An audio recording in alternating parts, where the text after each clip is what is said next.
Let's make imagination small talk again. Because if we do, I think it's going to do two crucial things in our lives. First off, it allows us to get to know someone on a somewhat deeper level without it being super intrusive, right? Instead of asking the typical small talk questions, who do you think's going to win on Saturday? Watching any good TV shows lately? What if we change it up to, if you were to play for any sports franchise right now, who would it be? That question is simple, and the answer could tell us so much, especially if we ask why. Because the person that picks the San Diego Padres and the person that picks the Pittsburgh Steelers are going to have two completely different reasons. And when you ask why, you get to know what they value a little bit more. I recently delivered a TEDx talk where I talked about this exact same concept, that imagination and creativity helps us understand ourselves better. It also helps us with problem-solving skills, social interactions, empathy, and more, but we'll get to that later. We could go a step further once we start feeling comfortable. I recently asked a question with my hockey buddies where I said, would you rather be the best gunslinger in the West or the best knight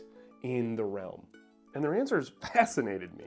Why they chose what they chose, why the gunslinger, why the knight. One of the guys said that if he was a knight, he would live a much better life than someone who's living in the dusty old West. So the comfort of his day-to-day means something to him. Another guy said to be the top gunslinger in the West would come with so much respect from the people around him.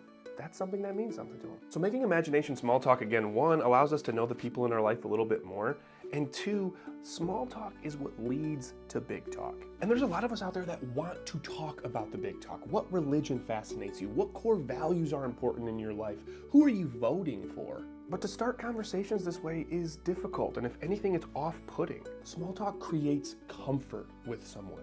It allows them to feel at ease just chopping it up with you because you're not going to judge anything they're saying. But once I know if someone would rather be a knight over a gunslinger, it's a lot easier for me to say, what values do you think you hold?